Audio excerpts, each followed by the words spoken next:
Tehran پر دنیا کی نظریں، سعودیہ سے افغانستان تک خامنہ کی تعزیتی تقریب میں ایسے وفود بھی پہنچ گئے جن کا کسی نے تصور نہ کیا تھا۔ ایران کے دارالحکومت تہران میں سابق سپریم لیڈر آیت اللہ علی خامنہ کی تعزیتی تقریب صرف مذہبی یا سرکاری تقریب نہیں بلکہ ایک غیر معمولی سفارتی اجتماع کی شکل اختیار کر چکی ہے۔ ایرانی حکام کے مطابق 100 سے زائد ممالک سے تعلق رکھنے والے وفود اور شخصیات کی شرکت نے اس تقریب کو حالیہ برسوں کے اہم ترین بین الاقوامی اجتماعات میں شامل کر دیا ہے، جہاں متوقع اور غیر متوقع دونوں طرح کے مہمانوں کی موجودگی عالمی سیاست میں نئے سوالات کو جنم دے رہی ہے۔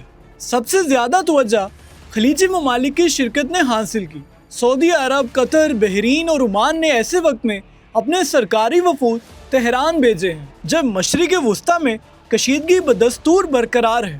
متحدہ عرب امارات اور کویت کی نمائندگی بھی سفارتی سطح پر دیکھی گئی، جسے مبصرین ایران اور عرب دنیا کے درمیان جاری سفارتی رابطوں کا اہم اشارہ قرار دے رہے ہیں۔ پاکستان کی نمائندگی وزیر اعظم شہباز شریف کی قیادت میں اعلیٰ سطح کے وفد نے کی، جس میں فیلڈ مارشل عاصم منیر، نائب وزیر اعظم اسحاق ڈار، قومی اسمبلی کے اسپیکر ایاز صادق، بلاول بھٹو زرداری، محسن نقوی اور دیگر اہم سیاسی شخصیات شامل تھیں۔ دوسری جانب پاکستان کے ممتاز شیعہ علماء کا الگ وفد بھی تہران پہنچا، جس نے ایرانی قیادت سے ملاقاتیں کر کے تعزیت کا اظہار کیا۔ روس نے سابق صدر دمتری میدویدیف کو خصوصی نمائندہ بنا کر بھیجا، جبکہ چین نے نیشنل پیپلز کانگریس کی قائمہ کمیٹی کے نائب چیئرمین کی قیادت میں اعلیٰ سطح کا وفد روانہ کیا۔ ترکیہ، عراق، افغانستان، بنگلہ دیش، بوسنیا، ہنگری اور دیگر کئی ممالک کے حکومتی نمائندے بھی تقریب میں شریک ہوئے۔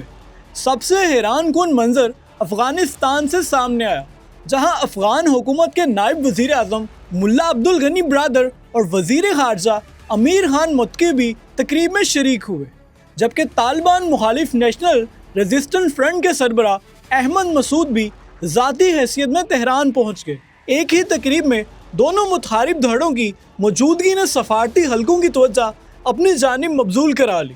بھارت نے بھی سیاسی اختلافات سے بالاتر ہو کر حکومت اور اپوزیشن پر مشتمل مشترکہ وفد بھیجا، جس میں سابق وزیر خارجہ سلمان خورشید، سابق وزیر اعلیٰ محبوبہ مفتی اور ریاست بہار کے گورنر سید عطا حسنین شامل تھے۔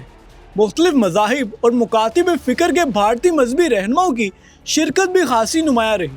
تقریب میں لبنان، عراق اور یمن سے ایران کے حامی مزاحمتی گروہوں کے نمائندے، فلسطینی تنظیموں کے وفود اور مختلف مذاہب کے مذہبی قائدین بھی شریک ہوئے، جس سے یہ اجتماع صرف ایک قومی تعزیتی تقریب نہیں بلکہ ایک وسیع سیاسی، مذہبی اور سفارتی پلیٹ فارم بن گیا۔